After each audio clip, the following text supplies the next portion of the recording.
anytime somebody new that is going to come in to the DODD system, if they express that they want to live on their own, number one, they should know that they have that option. And number two, their case needs to be looked at clearly to even see if that's feasible. Welcome to the Nick Speaks podcast, where we speak up, speak out, and speak loud for the disabled community. Tune in every Tuesday, and don't forget to subscribe. And now your host, Nicolas Comstock. Hi, everybody. This is a brand new episode of the Nick Speaks podcast, the podcast where we speak up, speak out, and speak loud about the issues that matter to the disabled the most. I'm your host, Nick Comstock. You guys, I am so glad that you're with me on this Tuesday. I hope whatever you're doing today, I hope that your Tuesday is magnificent. Can you believe that we start the month of April this week? Tomorrow, actually, we start the month of April. Can you believe it? Pretty soon, you guys will be in line fighting over big screen TVs for Christmas. I don't mean to set off any triggers. Everybody just went, oh God, Nick, did you have to bring up Christmas already? Well, they're going to start putting stuff out in May, so you might as well just get used to it. I'm kidding. But, well, I'm actually not kidding because that's actually true, but you know what I mean. So welcome to the Nick Speaks podcast. Wherever you're listening, whenever you're listening, thank you so much for joining me. You guys, in episode 82, I mentioned to you that I would be testifying before the Ohio legislature here in Ohio Congress. And I did that testimony. And today I want to give you kind of a behind the scenes look at what happened through a monologue that I'm going to do today. And so I hope you'll stay tuned for that. But before we get into today's show, I want to tell you, if you haven't done so already, check out my website, nickspeaksofficial.com. You can find my podcast there. You can find my TikTok there. You can email me to be on the show, or if you just want to say hi, check out my website. My brother did a really great job at it. nickspeaksofficial.com. You can also use the email address nickspeaksofficial@gmail.com to email me directly if you're a little shy about using the website. So you still have that option as well. But check out my website. It looks pretty cool, and I think you'll love it. Okay, now, as I said, I testified on March 17th, 2026, before a housing committee in the legislature at the Ohio State House. And this was so much fun to do. This was an honor to do.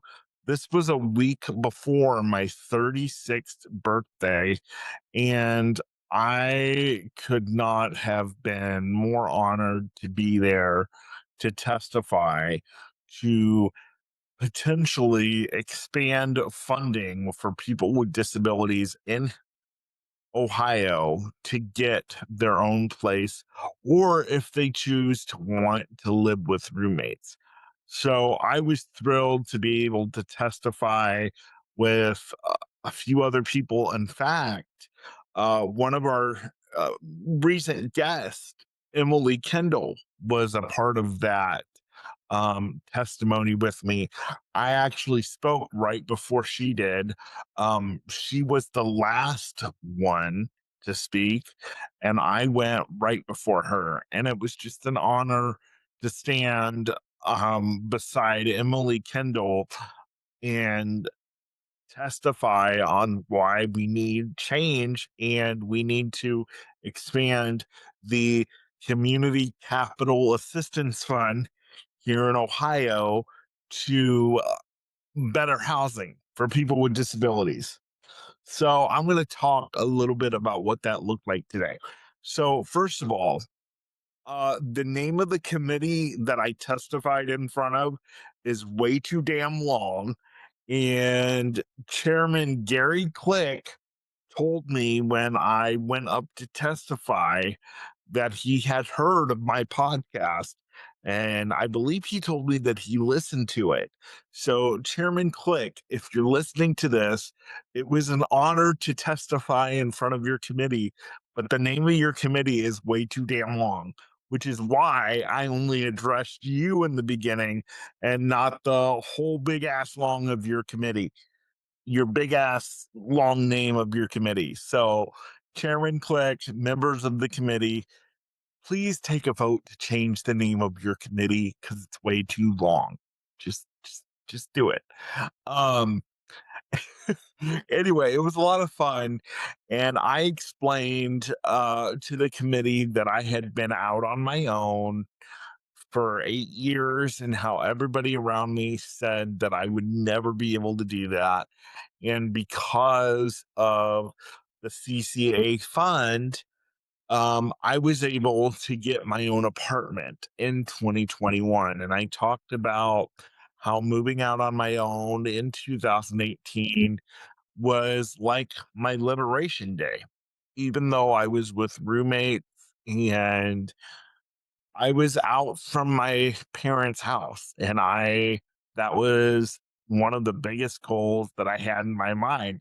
And I didn't say this on testimony day, but I told myself that I had to be out on my own before I turned 30. And I was 28 at the time when I moved out on my own. So that happened. That happened. And I was very grateful that I did. So let me talk to you about the experience for testifying, just in case any of you out there get to testify. They have two ways you can do it. You can do a written testimony where you just write it and the committee gets it, or Congress, whatever, and then they read your written testimony, or you can go in person and testify. I recommend going in person and testifying. Now, whether you do a written testimony or you go and speak and you read your testimony, they're still going to have you write it regardless. Because what the housing committee did was they had a copy of everyone's testimony on their iPad so they could follow along with what was being said and then ask questions at the end of each testimony. You have, well, at least in this instance, I don't know if it's like this for every committee, but we had 5 minutes to share our testimony, which was perfect for me because I do TikTok videos every day and I try to keep those between 3 and 4 minutes long. So it was perfect for me to be able to do that. Also, I found out that I'm getting more comfortable speaking on my own, which, even though I hate doing these monologues and I would much rather have a guest, I think doing these monologues has helped me improve my public speaking. So, even though I hate doing the monologues because I hate hearing myself talk, you will be hearing more monologues from me, which I hear from a lot of my listeners that you like the monologues. So even though I don't really like it, I'm going to give you what you want, which is more monologues in the future. And so we had 5 minutes to testify. And I wasn't really nervous about that. I was just nervous that my legs were going to shake and I was going to spasm really bad. And thankfully, I did not. My voice quivered near the end of my speech, but my legs did not shake. And I was grateful for that because everybody can see my legs when they shake like a bunch of wet spaghetti noodles, unless I'm under a table. Plus, my legs shake like two giant California earthquakes. So if I'm even sitting under the table, they can hear them shaking. So I was very grateful that my legs did not shake at all. And I went out to Kohl's the Sunday before I testified, and I bought a new shirt, and I had a nice pair of navy blue sweatpants, and then I had my Ohio State Crocs. So I'm going to have that picture for you so that you can see it in the podcast. But if I don't, just know that Nicolicious looked sexy at the State House. Anyway, so yeah, I went out and I bought a new shirt for that. So it was really fun. And I really enjoyed testifying. I really did. Chairman Click really did. I feel like he really listened to all of us. I feel like all of the committee listened to us. And it is important that House Bill 585 go to a full vote. And it's important that it gets passed. So I really hope to find out soon that that is going to happen. I was told by Jake Dowling, who works at OACB, Associations for County Boards in the state of Ohio, that we should know something within a couple weeks. So I hope that we do, because, like I said, this bill needs to get passed so we can expand uh funding for housing for people with disabilities, because right now, and what I said in the testimony is, um people are being told that they can only live with roommates unless that it has been deemed by the state that it is not safe for them to live with a roommate, because that's what I was told when I first moved out on my own in 2018. Nick, you have to live with roommates. This will be a stepping stone, but really, it's a way for the state of Ohio to save money because they don't want to pay for 24/7 staffing plus um, a rent subsidy for someone like me to live on their own. And really, honestly, I think it should be based on a case by case basis. You know, anytime somebody new that is going to come in to the DODD system, if they express that they want to live on their own, number one, they should know that they have that option. And number two, their case needs to be looked at clearly, um, to even see if that's feasible, because I understand that some people may do better in a setting with three or four people, or even in an intermediate care facility, which is known as an ICF.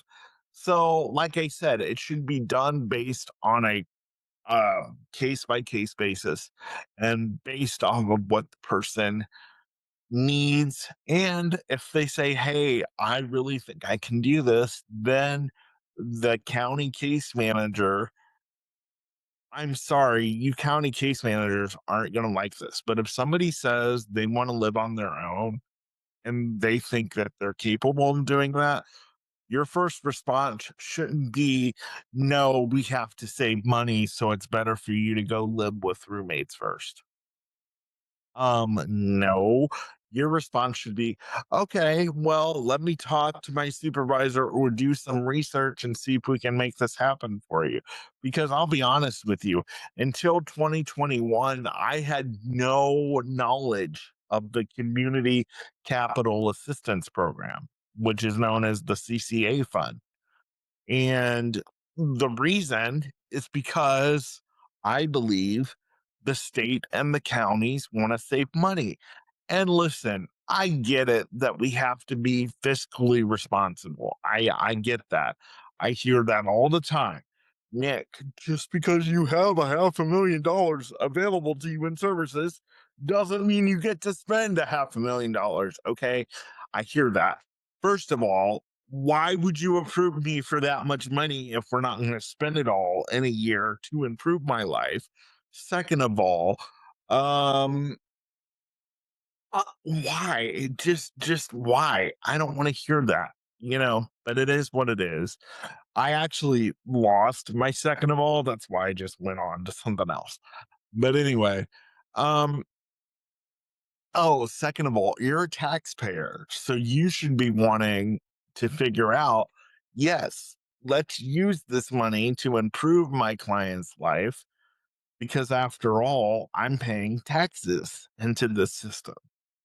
So instead of telling them no and keeping the money for the county or the state, let's remember I am a taxpayer. So let's try to figure out how to use my taxpayer money. Come on, case managers, get your head out of your butt, you know, figure this out.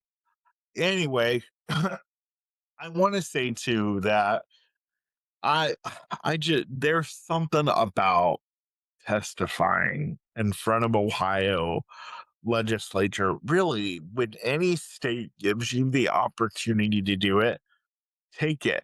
I'm so glad I took it. I'm so glad that the landlord that supplies my housing threw my name out there and said, I think Nick would be a great person to testify at this. And I really appreciate that. I really do. Now, one thing I want to say is that when I was leaving the state house that day, somebody came up to me and said, Nick, I hope you know this is not over. This is just the beginning. And I looked at them like, what the hell are you talking about? Uh, Several people have mentioned to me in years past that I should consider going into politics. And I really don't want anything to do with it. I just don't. Because as you know, politics is real divisive in this country. Somebody, Charlie Kirk was assassinated, and I just and there's been threats on Donald Trump's life. He There was an assassination attempt in Butler, Pennsylvania, and then another one at one of his golf clubs. I think it was in Mar-a-Lago shortly after the one in Butler, Pennsylvania. And so it's just there's just a lot of mess in politics that I don't want to deal with. I don't want somebody to try to dig up dirt on me like they do with our politicians. Um, you can try to dig up dirt on me, but you should know that I'm an open book. I share things that I probably shouldn't, but because I grew up in a culture where everything was covered up and swept under the rug in the churches that I went to, I've decided to be a complete open book. And some of that is to my family's dismay, but I don't really care. So you can try to, you know, make up some dirt on me. Like if you want to make up some dirt, you can say that Nicolicious was spotted with some tall, hot chocolate caramel looking guy in Easton in downtown Columbus. If you want to make that up, I wouldn't be okay with that. I would be okay with that story. So if you want to make something like that up, I would be totally okay with it. But there really is no dirt that you can find on me. So I guess maybe I will go into politics because I think that's where I'm being pushed and I think that's where I'm being called. I just don't know where to go. Um and how to get started. And I know that politics takes money.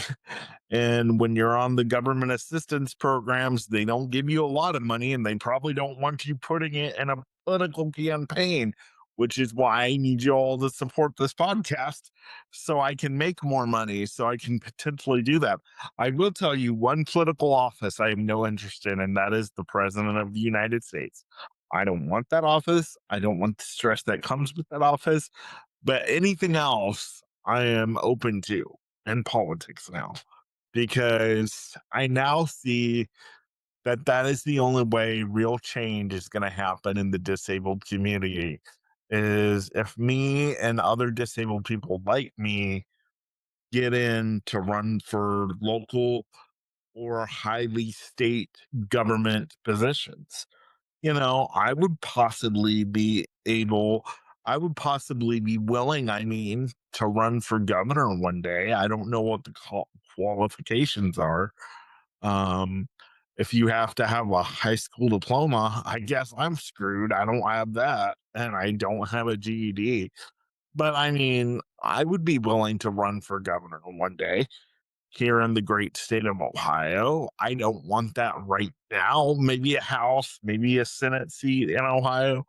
I don't know. But all I know is one guy looked at me after my speech and said, I hope you know this is not over.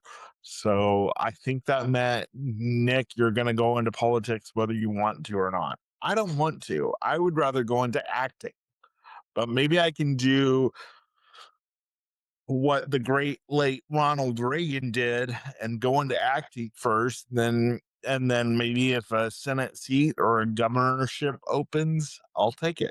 Because that's what I would really like to do. I would like to go into acting. I would like to continue my advocacy. But I really feel the call to politics. All I know is I don't want to be the president. That's all I know, because no matter who you are on the on either side of the aisle, if you're the president, people are going to hate you no matter who you are. So I definitely don't want that. I'm a nice poison, as they say, and I like to be liked. And if you're going to run for president, half the country is not going to like you, and even some in your own party aren't going to like you. And I just can't handle people not liking me. So, because Nicholas is a nice, sexy, beautiful man, and I like to be liked. So maybe I shouldn't consider running for Senate or House either, because maybe people won't like me there either. I don't know. But I tend to be a little bit of a wild card. I would probably run as an independent. Though as an independent, I would probably vote conservative. So I don't know if I would win under an independent card. Um, because both parties, in my opinion, are in it for themselves to a certain degree. One party more than the other. I'm not going to say which I believe, but yeah. So testifying was just such a blast, and I loved Chairman Click. Whenever I go to all my speaking engagements, it doesn't matter if I'm testifying in front of Congress or speaking in front of 75 caregivers. I try to make my audience laugh wherever I go. And I think I did that. I got them laughing at least twice. Um, Chairman Click, when I started my testimony, he said, or no, when I ended my testimony, he opened the floor up for any questions, and he said, does anyone have any questions for Mr. Comstock? And he said, I don't know. We look pretty mean. And I said, oh, that's okay. I'm legally blind. I can't see you anyway. So that made everybody laugh. And then during my speech, I said something about, everyone around me told me that I would never move out, never have a job, never have a romantic relationship. And I said, and they also said I would never be able to manage my finances. But when I got to the romantic relationship part of it, I told the committee, I haven't done such a great job in the romance department, but I'm working on it. So, and they all laughed then. And I was glad to make them laugh, because the world needs more laughter. Even politics is, I think, at times too serious. And politicians don't know how to laugh at themselves. And it's funny because, like I said, I went out to Kohl's the Sunday before to buy a new shirt. for the event. And I called my mom because at the time I was looking to not only buy a new shirt and pants, but I was going to try to buy a new pair of shoes because all I have are my Ohio State Crocs. And I didn't want to go in there in my Ohio State Crocs, but I did, which I was kind of disappointed that nobody mentioned my shoes on the committee. Did you guys all see on the committee how awesome my shoes were? But anyway, so I called my mom and I was like, "Hey, what's my shoe size? Because I'm out shopping right now." And she was like, I don't know or I don't remember. But then my mom said to me this. She goes, "Nick, you should probably wear a shirt and tie, because you are going through the before the Ohio legislature." And and one of the things she said to me was, "Don't show up like John Fetterman." And, that's just my mom. She always kind of has kind of a negative outlook on things. And she said, don't show up like John Fetterman. But what I appreciate about John Fetterman is he literally looked at these men and women, and by showing up the way he did a couple different times in Congress, he said, "You guys take yourself way too seriously." Meaning, you guys are too much of a stuffed suit, you know, let your hair down a little bit. I mean, even in the like if Congress could like maybe just dress down a little bit, maybe have the men come in and khakis and a collared shirt once in a while. Or if it's really hot, let the men come in some shorts and a golf shirt once in a while or something. Let the women wear some I don't know, what do women wear when it's hot? We can't have the women in Congress coming in bikinis, so I don't know what the women can wear, if it's extra hot. I don't know how you can dress down if it's extra hot or if you just don't want to wear, your normal skirt and blazer type thing. I don't know. The women would have to figure that out. What do women wear? Capris? Are capris comfortable for women? I don't know. Somebody who's a woman that has to wear dress up clothes constantly. Tell me in the comments whether capris are comfortable for you. um, I, I don't know, but yeah, maybe Congress needs to be a little bit more like the American people. You don't have to dress like a slob. I'm not saying do what the American people do when they show up to Walmart in their pajamas. I'm not saying show up to Congress in your pajamas. Although maybe a pajama day at Congress wouldn't be such a bad idea. It would loosen everybody up for a day at least. Um yeah, so it was just really fun to testify there. I know I said it a lot, but it really was. And I look forward to doing more testimony work, hopefully, more work with Chairman Click and the other people there. Also, what's interesting is everybody else there had their remarks written down, right? So, they were reading while also looking at the committee.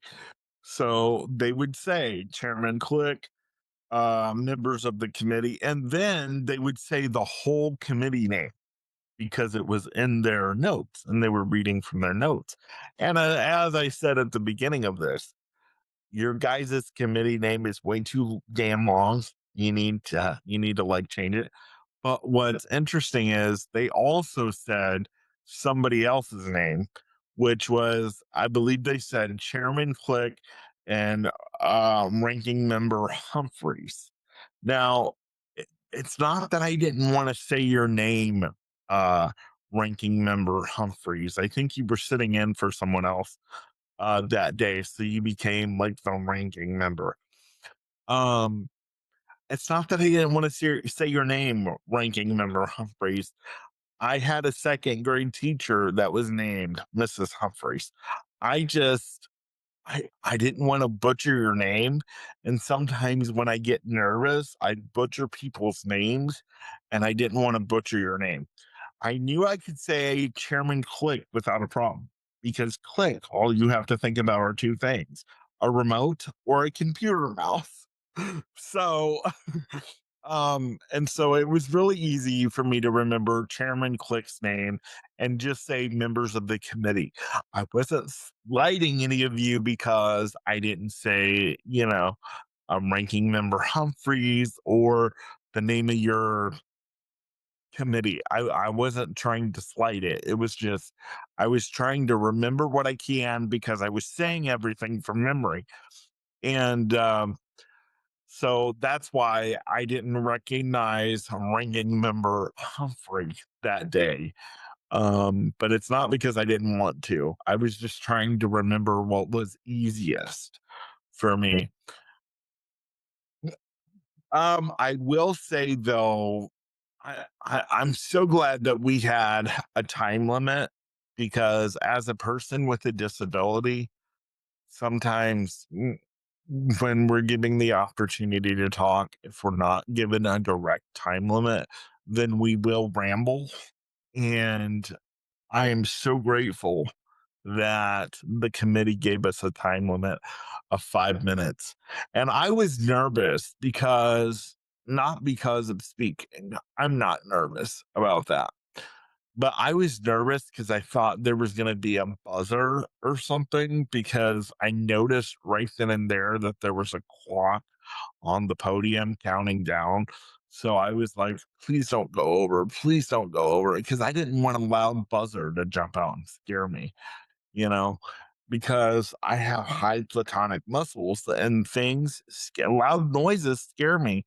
And so thankfully the clock didn't have a buzzer or something. It just went back and started the time over again, which I was very grateful for. But I will say their Chairman Click has a gavel that he bangs at the beginning of every meeting and at the end of every meeting. That did scare me, but I'm not so scared by it because I watch court shows and they all have gavels with the exception of Judge Judy. I think she did a gavel for like a season and a half and she got rid of it because she hated the gavel. But the only part of testifying that scared me was at the beginning and the end when they had the gavel because I jumped. But other than that, I was great. I think I did really awesome and I was just thrilled to be there to speak up, speak loud, and speak out about issues that matter to the disabled the most. And one of the biggest issues is where are we going to live?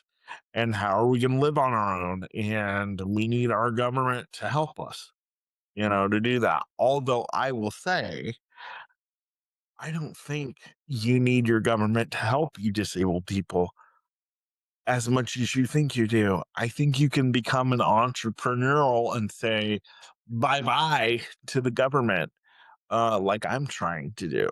I mean, you'll say hello to them in another way when you have to pay taxes.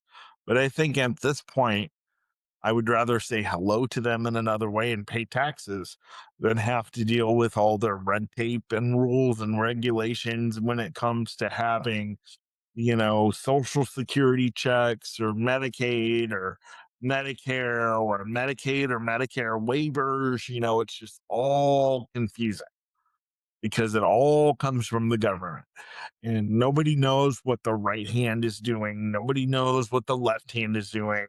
They can barely put 2 feet together to stand up and walk. Okay.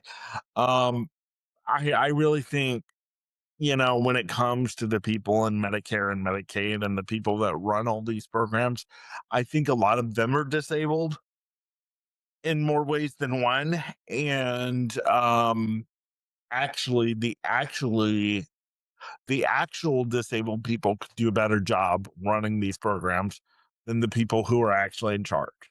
That's just my opinion. Um, And that's why I love being that's why I love being an independent podcaster, because I can say my opinion and I don't have to kiss anybody's butt to keep anybody happy, which is why I don't get on a lot of committees and stuff for disabled people, because I know that I am a wild card, as my friend Alex likes to say. Nick, you're a bit of a wild card. Yes, I am, and I appreciate that compliment. So yeah, testifying was fun on March 17th, and I hope I get a chance to do it again. And I would encourage you, if you're a citizen who really cares about your community and the folks around you and what happens, get into a part of a community that you know needs change. And if it affects you, go to your local city council, go to your local legislatures and say, this is how this issue affects me, whatever it is, whether it's disability rights or whether it's the school board or whether it's, you know, um, I don't know, whatever else that's out there, whether it's gun rights, whether it's the um, NRA, whatever it is that you have a passion for and you think you can bring change to your local community or your state or federal level, don't be afraid to do it, because things aren't really going to change unless regular everyday people like you and me get involved. Just do your best not to become like the stuffed suits in Congress that we criticize all the time. And that's what I'm afraid of. I'm afraid of becoming a stuffed suit, and I don't want to do that. And that's kind of why I want to stay on the outside and do my advocating from the outside, because I think a lot of these people, they got involved in politics and they're like, I'm going to change this and I'm going to do that. I'm going to do this. And then they got in there and they're like, whoa, I don't know if my opinions and what I want to change is so popular and it's more harder than what I thought it was going to be. And so, you know, but if the fight is really worth it, and I believe fighting for the rights of people with disabilities is worth it, that's why I'm strongly considering it. If the fight is really worth it, don't let anything stop you. Just don't become a stuffed suit and don't become a butt kisser. Don't do that either. Don't become a butt kisser. Don't bow down to the party that you're in because you have to follow party lines. That's another reason I love John Fetterman, as he's broken with his party several times within the last year. And I love that about him. And so, yeah, if you really think you can make a difference in your community and the world around you, don't be afraid to do it. Don't be afraid to do it. It is scary, but just think about it. Maybe you're the one person that can make change in the one area that you're passionate about. And it only takes one person for people to get behind and say, let's make real change. And if you want to do that, fuck what everybody else says. Pardon my French, but fuck what everybody else says. So I hope this podcast was an encouragement to you guys. I hope it made you laugh a little bit. Um, and I hope that it encouraged you to get involved in your local communities, in your state, and in your federal government. Because I'm certainly going to be doing a lot more. Who knows? You may see me on the ballot one day. And I will say, if you see me on the ballot one day in Ohio, uh, remember this episode and um, vote for me. If you think what I am standing for and if you think what I am standing for and what I'm initiating change for aligns with your values, vote for me. But if they don't align with your values, don't vote for me. I don't want you, if I get into politics and I get on the ballot one day, I don't want you to vote for me just because, oh, that's Nick Comstock. Maybe he'll be the first governor in a wheelchair, or which I'm not. That would be Greg Abbott, but um, maybe he'll be the first, whatever it is, because a lot of people are like, oh, wow, we have the first black senator or the first gay, whatever. And that's the only reason they get elected. And, but they didn't do anything to really change the community. So if I happen to get on the ballot one day in politics, vote for me because you believe my message. Don't vote for me because you like my personality or you like that I make you laugh or you know me personally and you think I'm a nice guy, so you're gonna give me a vote. No, vote for me because you like the message that I give and you want to help me spread the message and continue change in the disabled community. So if I ever get on the ballot, come back to this episode and listen to what I told you and uh, vote for me or don't vote for me based on what I told you. So I really hope you enjoyed this episode. This is the Nick Speaks podcast, the podcast dedicated to the disabled community where we speak up, speak out, and speak loud about the issues that matter to the disabled the most.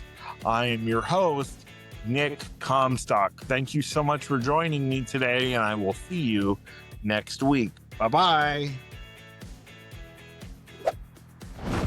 Thanks for tuning in to the Nick Speaks podcast, where we speak up, speak out, and speak loud for the disabled community.